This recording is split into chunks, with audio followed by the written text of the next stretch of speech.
All right, so today I want to talk about something that people always talk about is kind of time and time management.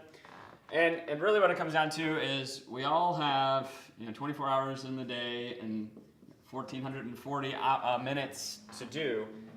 And what it comes back to is not necessarily how much time we have, because there's always people who seem like they get more stuff done. There's always seems like people are more productive. Like, how the heck do you get this much stuff done?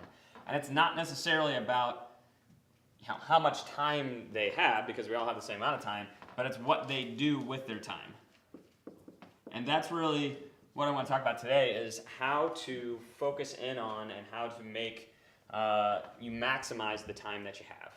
And really where it starts is, we talked about, as a business, you need to know what your vision is. You need to know what your big goal is.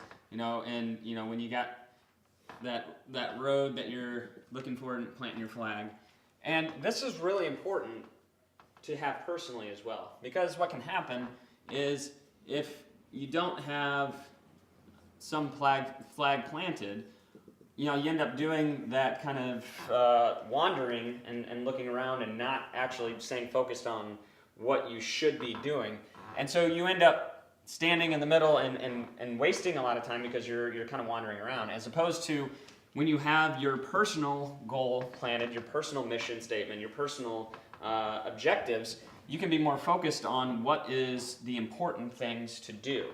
Because, like we talked about here, it's not how much time you have, but it's what you do with the time. And so if you spend your time wandering around one road to the next, you aren't going to make as much progress. You're not going to be as productive as if you know where you're going and you spend your time going towards that direction. With entrepreneurially minded people, in most things, with the bell curve, most entrepreneurs live on the outside 5%, one way or the other. And it's no exception here. Is entrepreneurs are either hyperly focused or they're hyperly ADD, and sometimes both at the same time. And really, what I think is important is to kind of live life like a gopher in this instance, of at times being underground and digging straight towards your goal and being in this hyper-focus mode, but then other times coming up and intentionally being here and standing and looking and coming up above ground and taking a look at what's going on and making sure that this is still where you need to go, and not doesn't need to be here and you take a little off ramp. And so what's important is to go from the 5% ends on each side of being hyper focused or hyper aware and being active and looking. So kind of going underground, burrowing, digging, coming back up and taking a look around and really focusing. And so what's important is to kind of avoid this middle piece, that's that kind of wandering around, as much as possible when it's not the plan. And this will be the second time that Mr. Eisenhower has made the quote board here. And one of the things he said is, more often than not, the things that are important aren't urgent, and the things that are urgent aren't important. And he's actually credited with coming up with the, I think everyone's probably seen it, with the, important urgent quadrant, to where you have important, urgent, and it's, a lot of people have structured it differently, but having low and high. Stephen Covey is the one that made this famous, but Eisenhower is kind of credited with coming up with it. So you've got four quadrants. Quadrant one are things that are not important and are not urgent. Up here in quadrant two, you've got things that are that are important but not urgent. 3, you've got things that are important and urgent. And in 4, you've got things that are not important but urgent. So now think about where your time is spent in your day. And your 24 hours and your 1,440 minutes, split out personal and professional. Let's focus professional now. What are some things that would fall into these 4 quadrants? What's something that's is important but not urgent?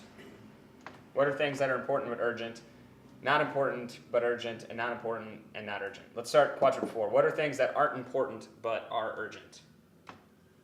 Being on time. What's that? Being on time. Okay, so punctuality. What else? Service tickets.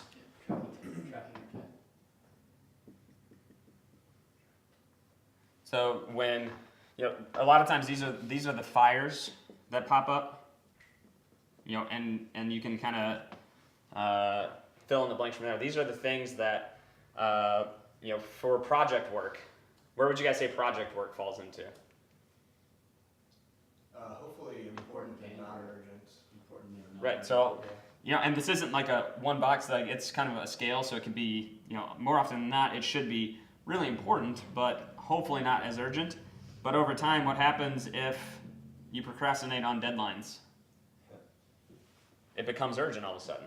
And then it becomes important and urgent. It becomes a fire. It becomes something that has to take precedence over whatever you're doing, and whatever that may be.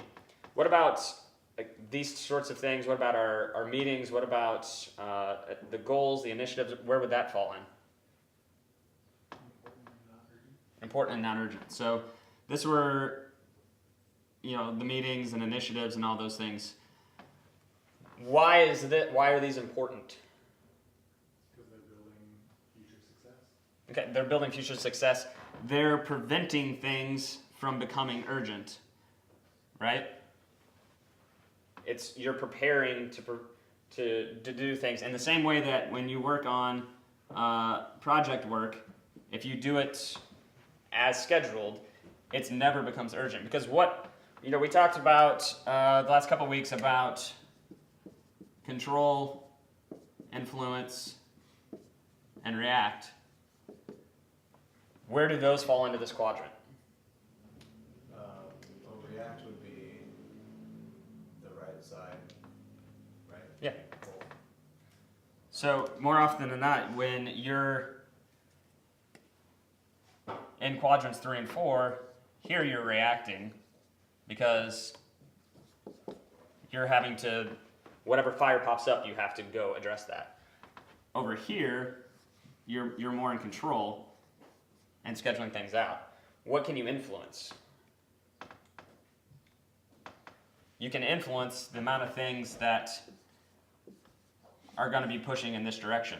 So you can influence kind of in this area and take the time to do things well before they become fires, before they become urgent. So you're taking control of your calendar and addressing them in those ways, that you're doing preventative care.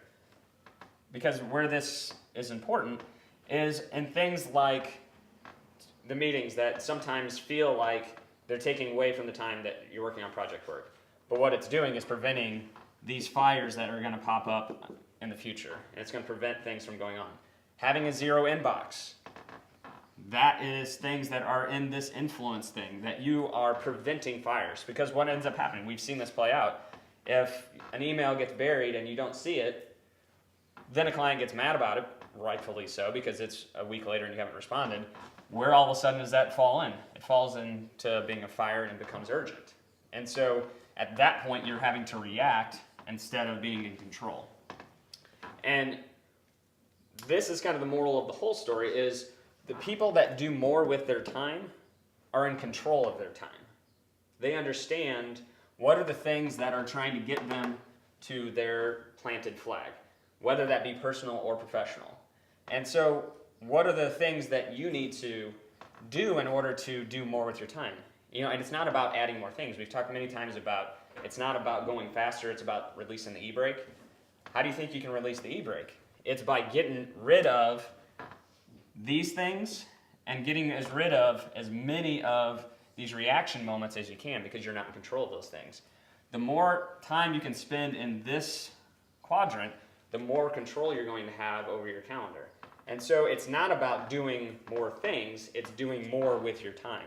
And how that comes into play is by knowing what are the things that are going to drive results. What are the things that are going to push you towards your ultimate goal? And it's where it starts is having this. This is where most people and most businesses get in trouble is they don't know where they're going. And so they end up wandering and they waste a lot of time. And what's all of this comes back to is it's important to live your life with intention.